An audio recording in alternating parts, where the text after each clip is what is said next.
Alrighty, welcome to this week's episode of Women in Coaching webinar. I'm delighted to have us join us today is Anne Parmenter. Anne is from Trinity College.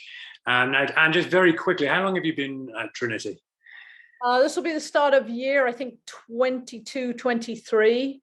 And before that, I was at Connecticut College for 14. And then I did a year as Pam Hickson's grad assistant at UMass. A year at Amherst College, and I arrived and I coached at Holy Cross before all of that. So yeah, a while. It's certainly an experienced coach, and we're delighted to have you join us, and we're looking forward to listening to your answers to these questions that we've got. So let's kick off. We've got the first question here we ask coaches is just briefly describe your coaching philosophy to us. I think I realize now, why do we play this game?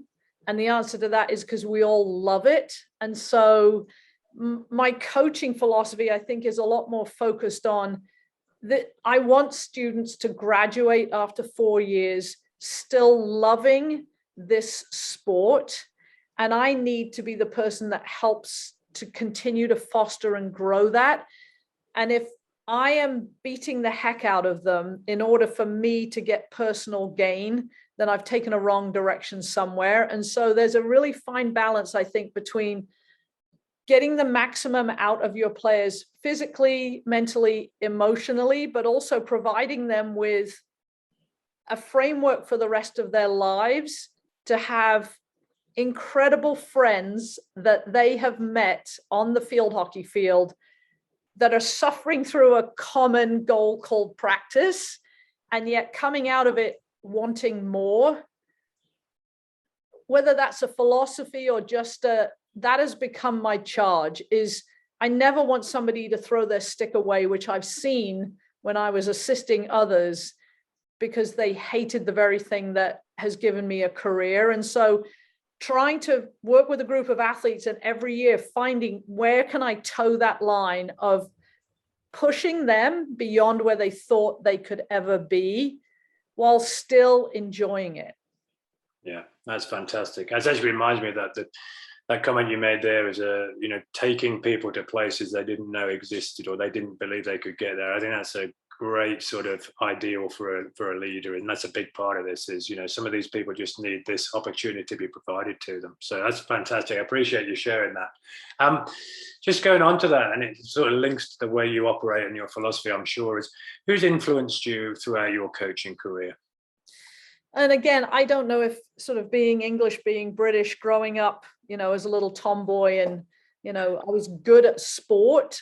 I wasn't great in a classroom because I was always looking out the window, wishing I was playing something. I remember really clearly, my birthday is 4th of July.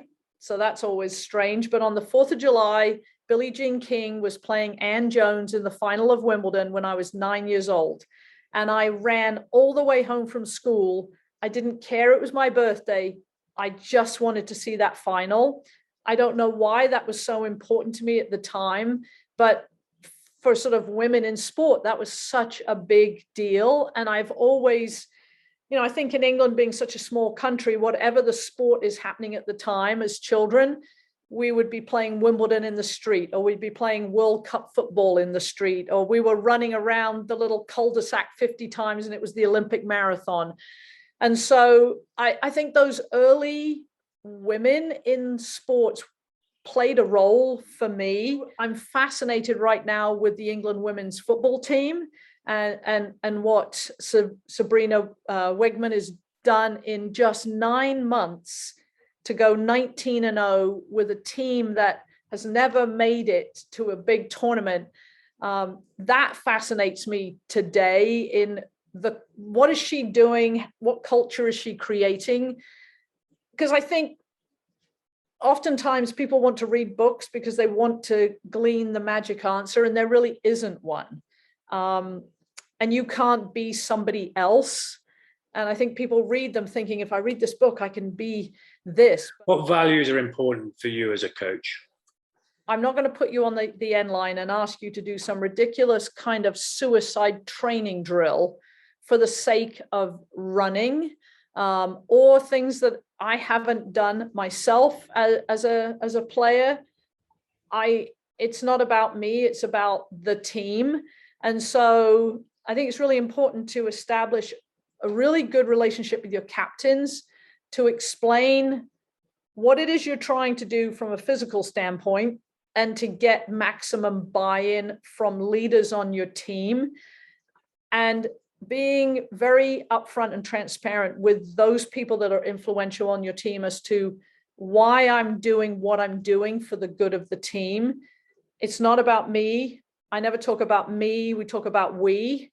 And I'm a pretty clear cut, there's wrong and right in life.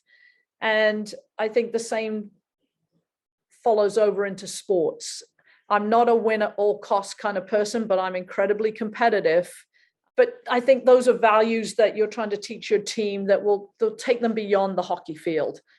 And so I usually use the analogy of, I'm the captain of the cruise ship and we have identified our destination. But if I arrive at that destination and everybody's jumped ship, then obviously I either got it wrong or you weren't happy with where we were going. And so deciding on the destination together is important. And there are times you may have to take some detours to get back on course. But it's very important to me to allow your players to be part of the decision making. But ultimately, I tell them there can only be one captain of the ship. My hand is on the tiller and I will make the decision that I think is best for the team ultimately. It may not be popular, but that's where I ask you to trust me. But then that trust has to be earned through really strong relationships with your older players that then hopefully they share with the younger players in the program. I think part of why people are struggling today is, we live in such a result-based culture, and now there's a lot of pressure from parents, institutions, that it's all about a result, when really they advertise the well-being of the student athlete and for the good of, but really, you're being evaluated on whether you win or lose. Looking at the players that you like to have, what characteristics do you look for in players? I was a forward. I really prided myself on being really fast. And I think it's interesting because I get drawn to, I want somebody to be athletic. And what does athletic look like? Speed, change of direction. Now there's much more emphasis on redefending, somebody who is not going to be the prima donna. I now have sort of learned when I go to a recruiting event, I will try to watch student athletes when they're doing their warm-ups and when they're interacting on the sideline with their teammates and their parents, because it's not all about what they look like on the field. I want to see how they treat each other in the candid moments that they don't think anybody's watching them. So I want to look for a good person, but I want to look for somebody that when they're on the field, they are going to come back and help. They're not just waiting for somebody to put it on a plate right in front of goal for them to get the glory. But speed, obviously, speed is a big thing for me. If we can get fast kids to playing on AstroTurf, and then obviously good hands, but somebody who's willing to distribute the ball. What's the hardest thing to coach, do you think?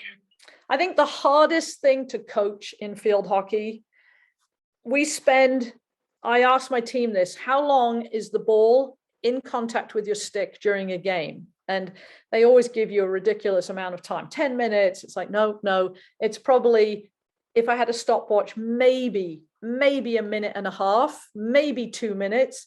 And yet we spend every training session, so many people spend training sessions doing stick and ball, individual or partner, stick and ball, when I think, again, the way sports are just structured here in the United States, students are always playing with the same age group player.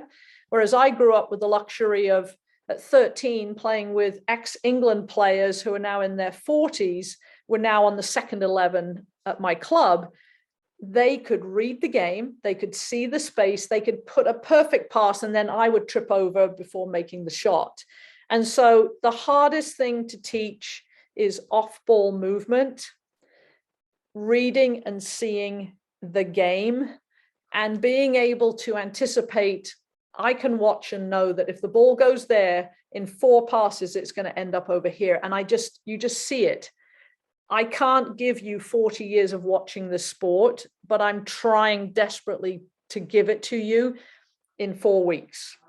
So if I was to wander past to practice at Trinity, and there you are, practice is going in full flow, what might I see? What are some of the trademarks of Trinity field hockey? Well, first thing, and I do it. So my clipboard, it was just here on the table. My practices are always written down. Every practice is written down. And I've been doing that as a trained PE teacher. You have a practice plan, and I was taught to do that. So in the morning, I have a big whiteboard in my office, and the season planning starts there. And then we go from season planning to months planning to weeks, and we work backwards to, what is this week and then what is today. I encourage my players to come in the mornings, throw things up on the board. If things they like, drills they like, they can have input if they want to. But I will plan the practice in the morning with my assistant coach, and I write it up on the whiteboard, and I'm looking at it all day long, what we're doing, how we're going to develop it. Now I don't do as much in practice. My practice used to be lots of different things, lots of different drills and different drills. Now the focus tends to be identify what we're working on, start off with, the warm up and a small partner stick skill type of thing. Taking that into a smaller drill with the same emphasis, and using an emphasis that will follow through the entire practice, and building it into something that ends up not necessarily full field, because we don't have the numbers to always go full field, but will always end up in some type of competitive situation following that emphasis through. My practice gets written down on my clipboard. My clipboard gets put on the bench. I usually, by that point, never look at it, because I've been looking at it all day. I know exactly what's coming next. And if I need to put players in groups, I will fold the practice and I'll have it, in a pocket in my shorts. And I realize it's very important. There are times when it doesn't matter who's working together, but there are a lot of times where I want the set combinations of people. And so making sure I remember who's supposed to be where and what will be written down. So I think if you were to sit and watch, my practices are pretty much divided certain amounts of time to flow into the next thing. I tell my players, practice is 2 hours. I won't go over 2 hours. If I do, you're free to leave, because I respect your time. I don't know how people do 4-hour training sessions. I think it's too much. I would rather go shorter and quality than long, and again, have these kids hate what they're doing. But there's always options for my players to stay afterwards to do individual stuff and corners. And then we finish practice, not every day, but we usually do a thing where we bring the team together, and it's called, I used to do it as a check-in at the beginning, but it takes too much time. We check out. So we circle up. Everybody then just gets to talk about what their day was like, really quick, a minute and a half, but it means everybody has a voice, and they're usually happier because now the endorphins have been flowing than if you do it at the beginning of practice. And it's a natural way then to end practice. Whoever needs to leave can leave. If we want to keep the corner unit, we will. But I think that's what you would see. That's really interesting. You mentioned something earlier, that the importance of having your whiteboard laid out, and you've got your macro, meso, and micro all there as well. But then day to day, you're with your coaching staff, you'll design practice and physically write it on the wall in front of you.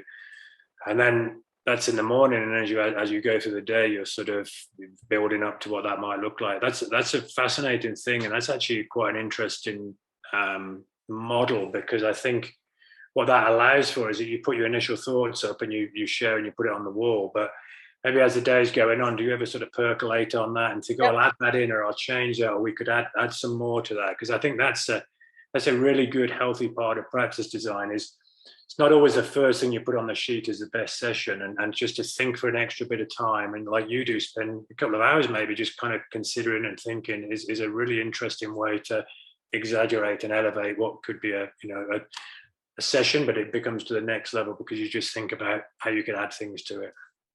Who is your toughest opponent, and why is that the case?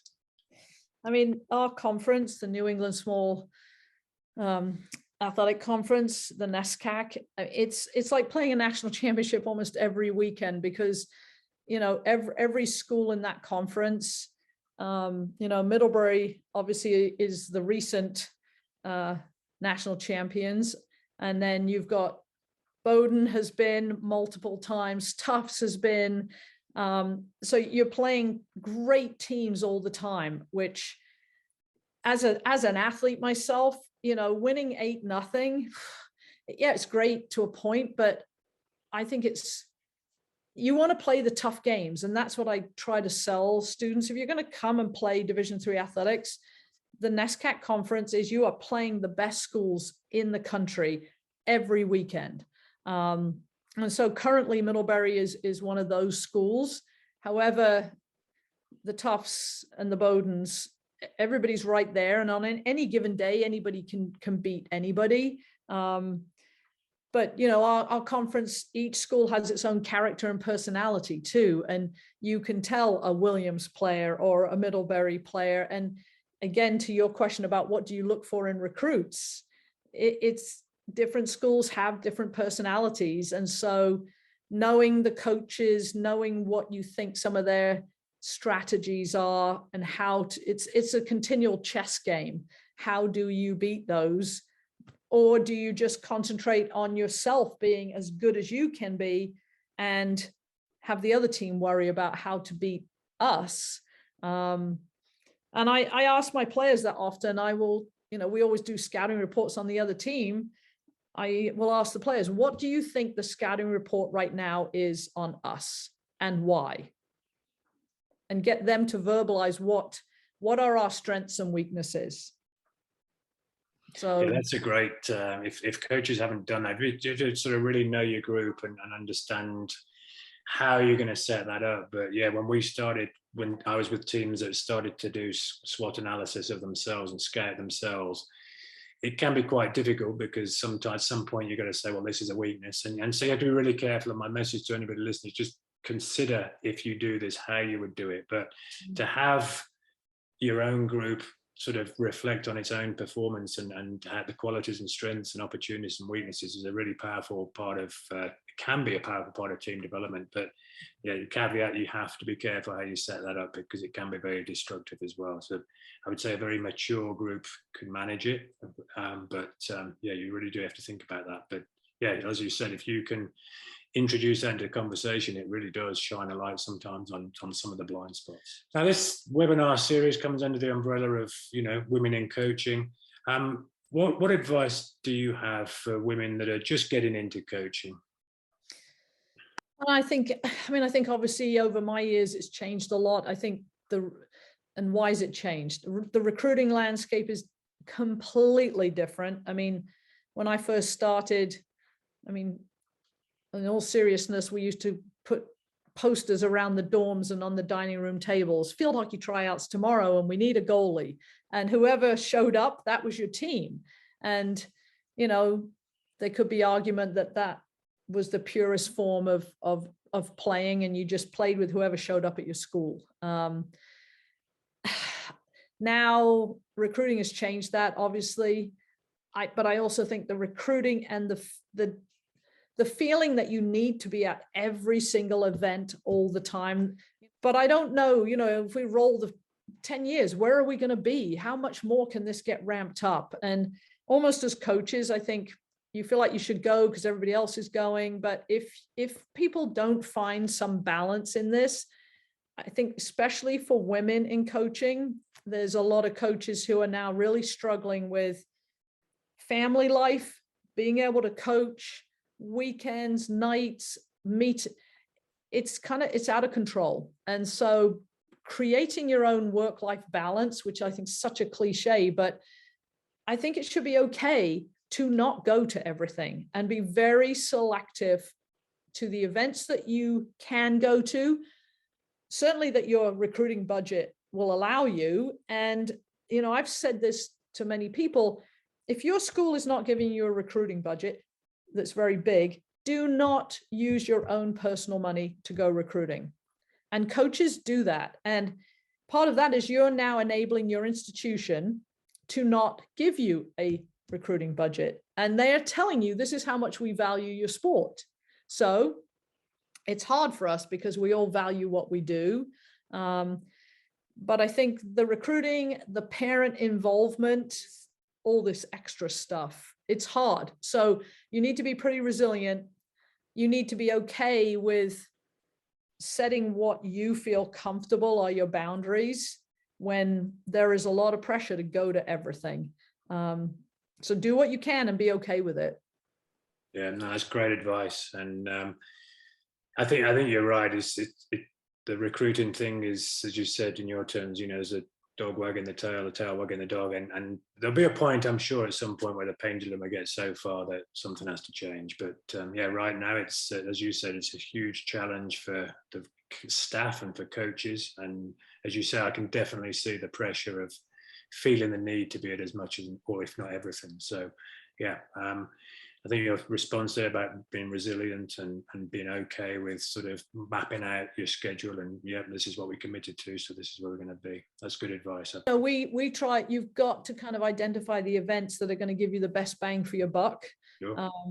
And then field hockey's, I mean, I've got really good friends within our league that we will rent a car and share a car together at events. We will put, you know, 3 coaches in a hotel room. We'll combine resources because then you can go to more. And I know I've shared that with other colleagues in different sports, and they're like, wait a minute, you're with a rival school sharing basketball. Women's basketball would never do that. And I'm like, it's just our sport. You know, we all play against each other, but a lot of us have played with each other through the years. But being careful with your resources and making it work. And then also, you know, going and working some of the showcase and clinics that you get paid to be there recruiting. That's another way for coaches to be able to do this as well. Yeah. And as you know, this is where I sort of ask you for your, I know it's a difficult thing because how do you pick one great practice? But I think you've done your best here. What is your favorite drill or exercise or game? And just talk us through that and what it is about the one that you've chosen that you like so much. I mean, I'll share this one. It's not necessarily, it's what I can think of right now. So basic, here we go. 3 attackers, 3 defenders in the circle, cones on the outside, and my attackers, it's a must score situation. I usually feed the ball in for this one because I want to make sure it stays on the ground. So I'm feeding a ball from here. So the 3 attackers will go in. They must score before they get subbed out. If the defense intercepts it, they must carry the ball out through a cone either side. If the defense scores, a new 3 defense comes in while the same attackers are still in, and I'm feeding a ball and taking advantage of how slow the defense are subbing in. And so I'll seize an opportunity when the defense aren't paying attention, trying to give the attack a chance to score. There sometimes is a mercy rule. If they haven't scored after 3, 4, 5 feeds of the ball, get them out. It's really quick. It's phonetic. It's crazy, but it's making the defense have to carry the ball out under pressure and not up the front of the circle. The attackers have got to always be cutting. They've got to be working. And as they get more and more tired, it's really hard for them to score. But we'll do this at the end of practice very often. And like I said, if you're going to, I'll feed the ball usually from the top, but if we've got good hitters, we will add 3 feeders, and they might get just 3 balls and then make a substitution that way. So it's either you must score and you play it out, or they are going to get 3 feeded positions and then they rotate. And then I will have people playing attack, playing defense on this as well. So everybody has to play everything. So that's a pretty, get down dirty, go to fun drill. Yeah, no, for sure. Just if the defenders come up with the ball there, they're obviously trying to get that escape through the gates, and I'm assuming the attackers then are trying to tackle and win it back, right? Yeah, they have to try to redefend, and then if I have players that are sort of non-active in practice, I might put them and allow the defender to actually a ball that has to be passable through. But one of our sort of philosophies is in the circle, carry it out. And always when in doubt, carry out is our go-to saying. And then you ideally have to carry it out the side that you are and not crossing the goal. And you can bring in, all of those things as well. If a defender receives the ball right here at the top of the circle, I'm not going to make them go backwards and go out. Just use your common sense on that one. So great. You just got yourself a new rule of thumb there. When in doubt, carry out. Yeah, carry out. When in doubt, and we do the same defending. When in doubt, force out, and whether it's strong side or weak side, if you're the closest to that sideline, that's what we say. Ideally, right. I mean, honestly, Craig, most of my drills are pretty simple. It's like 2v1. It's trying to teach your players. Everything is a 2v1 in a numbers up situation. You have to just find it. But if a drill takes you longer than 2 minutes to explain, it's too complicated. Yeah, I think, listen, as you've maybe just finished with a gem piece of information there for coaches, particularly young coaches. There is again, maybe a pressure from perceived or otherwise that we have to create new exercises, new games every session. We need something new. And I don't go with it. I'm a bit sort of, I don't know, maybe like you, it's just like, well, we have a core element of a catalogue of practices that we like to go to. But yeah, you're right. You can build off the basic model and then just add things to it to develop it and make it more game-like. But I think that's a great message to leave us with. And thank you so much for your time, Anne. It's been a pleasure to spend some time with you. And thanks for taking the time to be part of the Women in Coaching series webinars. And good luck with pre-season, and hope it goes well for you. Enjoy the rest of your summer. Appreciate it. Thanks, Craig. Thanks, Liz.